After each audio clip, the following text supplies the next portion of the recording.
Hi, love. Welcome back to Design for More. And I am so excited about today's episode. I have been envisioning it and anticipating it ever since I started dreaming of the idea of this podcast. And the reason why I'm so passionate for this episode and to speak on this topic is because it's long been one of the biggest pet peeves of mine about how human design can be interpreted.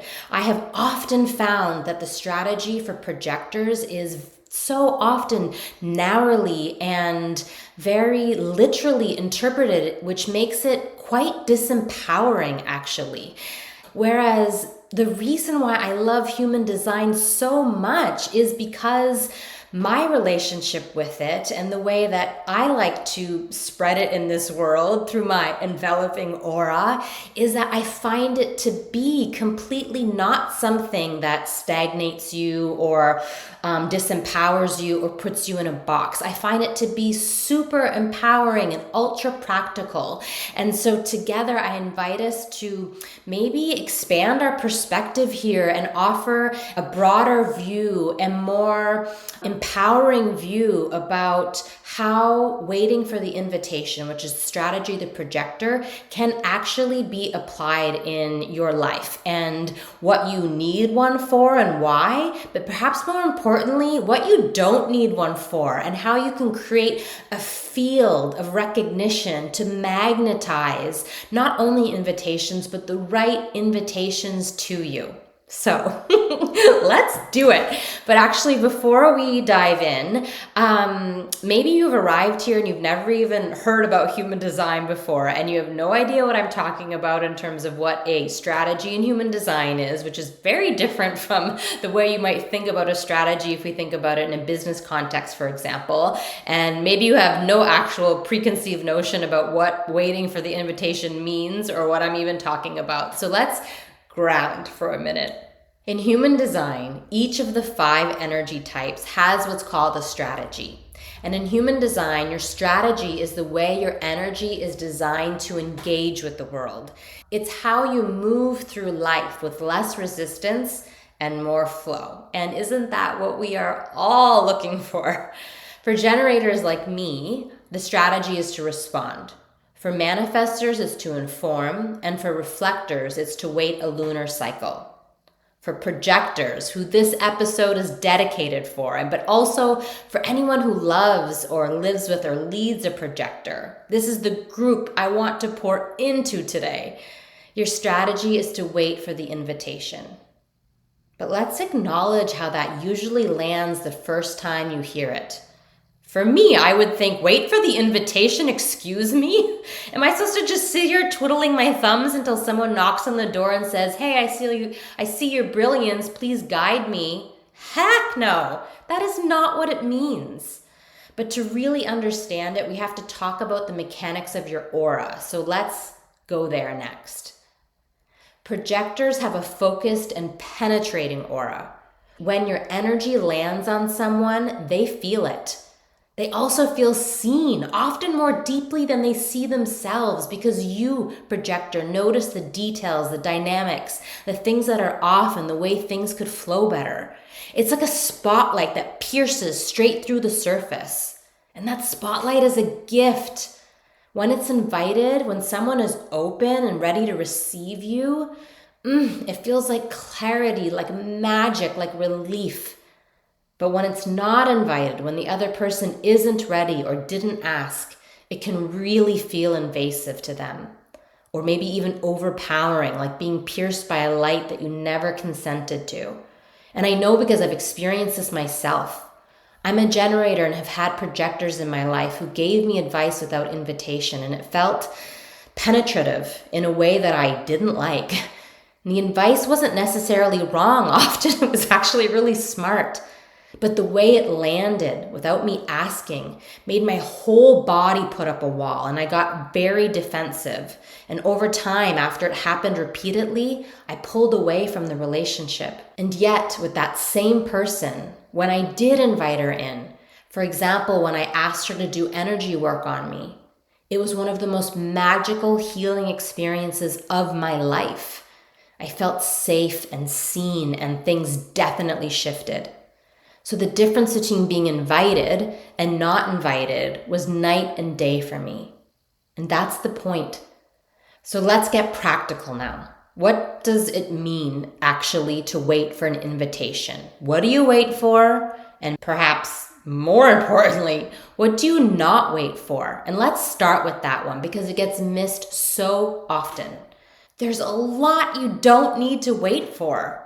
You don't need to wait for an invitation to take a bubble bath. You don't need an invitation to reorganize your living room or book that trip to Italy. You don't need an invitation to start a business. You don't need an invitation to launch a podcast or to post your perspectives online or to share your thoughts on a topic in general. You don't need an invitation to change your routine, to take a course. You don't need an invitation to say, hey, here's what I've been noticing in this industry, or here's what I've been learning about parenting. Because all of these things are not personal. Yes, they're thoughts and ideas and wisdoms and actions that are from you, initiated by you, but they're not directed at someone in particular. And that is key. You do not need an invitation for anything that isn't personal. That distinction, personal versus impersonal, is everything, because you do need an invitation when it becomes personal. So yes, you can share your thoughts on parenting as a concept on Substack, in a newsletter, on a podcast. But if you turn to me and say, Julie, here's how you should be raising your son, and I didn't ask, well, that's where the invitation is required. Can you see and feel the difference here? When something is general, if it's a general concept not directed at anyone in particular, no invitation is required. But when it becomes personal, directed at a particular person, a family, a team, or a business owner, then wait for the invitation. But even then, projector, you don't need to just sit around and wait. If you waited for recognition before you ever stepped forward in these ways, you might be waiting forever. Because if people can't recognize you, if they can't see you, or if they've never heard your perspective, if they've never felt or seen the way you see something so clearly, the way you think about a particular topic or know and can penetrate a certain system or wisdom, you could be waiting forever. So projector, let yourself be seen. Let your wisdom be expressed. Let the unique way that you see and feel and think about something be known. Don't wait to shine. Shine in order to get invited. And what do I mean by that? It sounds really like a beautiful turn of phrase. Okay, shine so that you can be invited. But what do you actually do with this? How do you live without hiding while also not really initiating like a manifester? It can get a little confusing, but it's so simple actually. Projector, you can create a field of recognition. You can become visible in your clarity. You can shine in your own lane. By letting yourself be seen, you put your perspective into the world, non-personal, general, but visible. You say, this is who I am. This is what I notice, and this is what I do. Here's how I see the trends, the reflections, what I've been noticing in how people connect with brands, or there's something powerful happening in how women are reclaiming their voice. You let it be known. You position yourself as a guide. Don't be afraid to say, this is what I do. This is who I help. And you make it easy for people to engage with your work. You give them ways to invite you, whether that's a clear work with me page on your website or an Instagram bio that says specifically what you offer, or a podcast where people can hear your lens. And it's not only about action. Perhaps most importantly, projector, you rest. Please rest. Because projectors don't get clarity by pushing harder. They get clarity when they step back, when they honor their rhythm. A rested projector is magnetic, but an exhausted projector is bitter and invisible. You are here to be recognized, not to perform. So now that we've talked about where you don't need an invitation and how you can build a field of recognition, magnetizing the right people to your gifts, let's move to the other side, where invitations do matter. Because this is where your strategy protects you. Because you are here to guide, not to initiate. Not everyone is ready to be guided. And you're here to be received. And that is so important. You don't want to be sharing your wisdom and your gift and penetrating people's auras without the energetic exchange being completed. You will feel so deflated, unrecognized, underappreciated. And that can lead over time to you not sharing your wisdom, which would be such a shame because you are the channel for that wisdom, for that unique way of seeing the world, for the way that you can guide energy to come uniquely through you. And we need that. We want that. And you deserve to feel completion, to feel received, to feel acknowledged, to feel recognized, to feel successful, whatever definition that means to you. We don't want you to dim your light. We don't want you to hold back. And we definitely don't want you overworking, overperforming, pleasing, perfecting in order to chase the feeling of recognition, thinking that if you could only do more, that maybe someone will recognize you. And then even when they do, it doesn't actually feel good because they're not recognizing you for what your true gift is. No. Let's unwind that. That is not the goal here. So let's talk about what you do need that invitation for. And yes, the one that we so often hear, giving people personal advice, like your friend's relationship.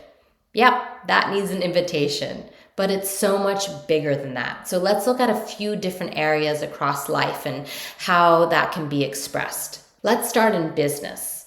Maybe you're at a coffee chat with a colleague and you see exactly how the other person could restructure their entire strategy.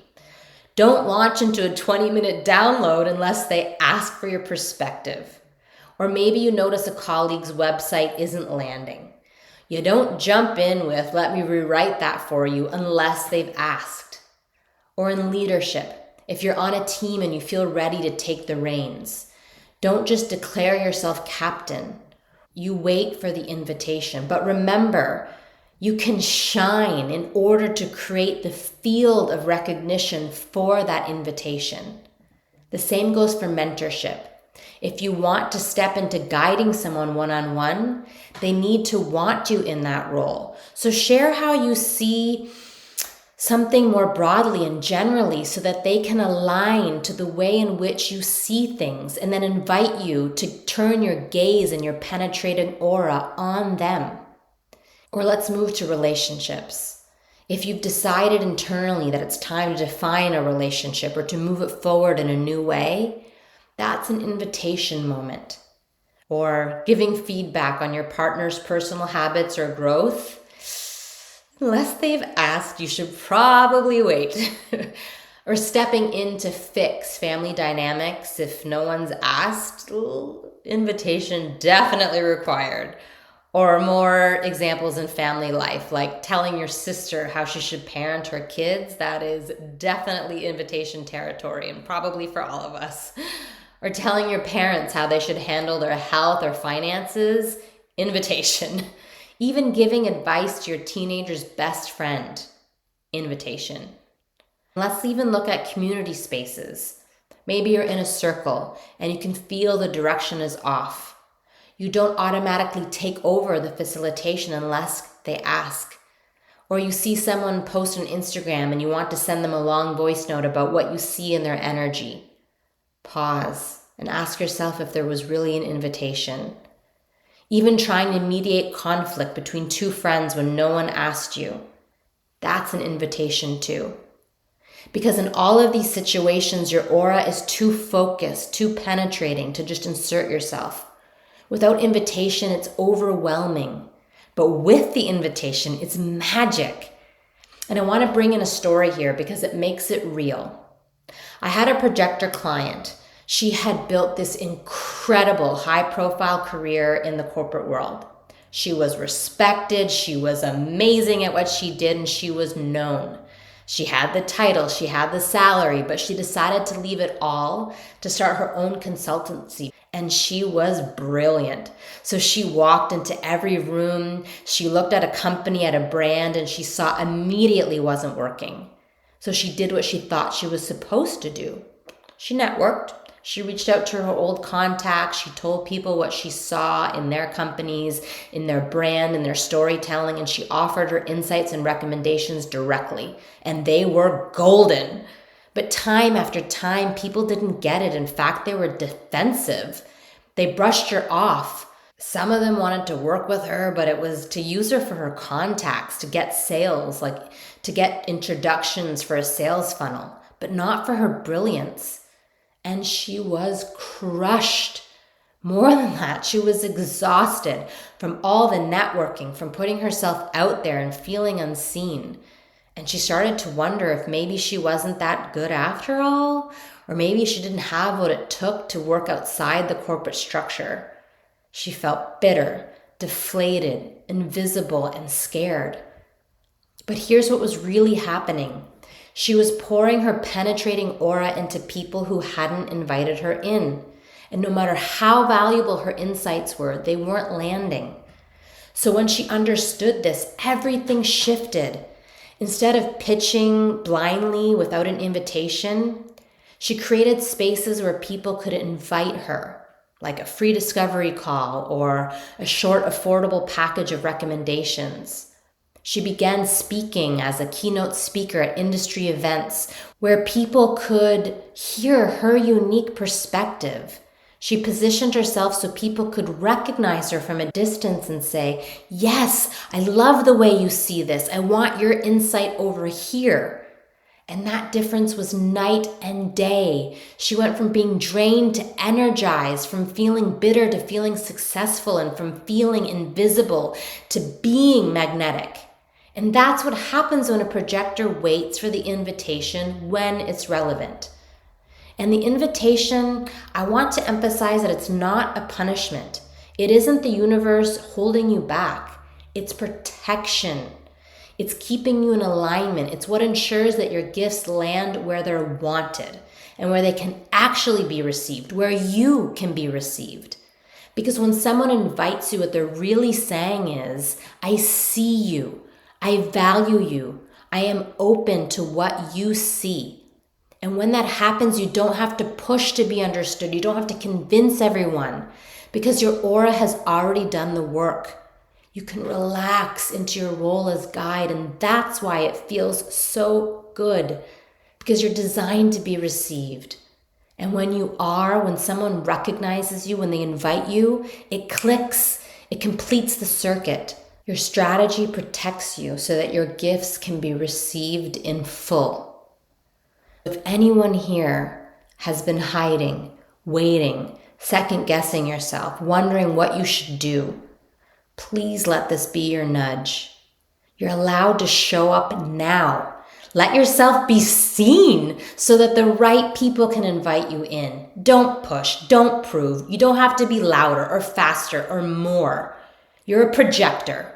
You are a projector. Let's say that again. You are here to see, to guide, to illuminate the way forward. And when you stop chasing invitations, you become the one they're all looking for. So don't wait to shine. Shine in order to be invited. If this episode spoke to you, I also have another one that's literally a love letter to projectors, and it would be a beautiful companion to this one. It's episode 5 if you'd like to check it out. And if you're curious about how this plays out in your unique chart, your invitations, your recognition, your role as a projector, I'd love to explore that with you in a one-on-one reading. You can find the link in the show notes or at juliebydesign.com. Until next time, shine on, projector. So much love.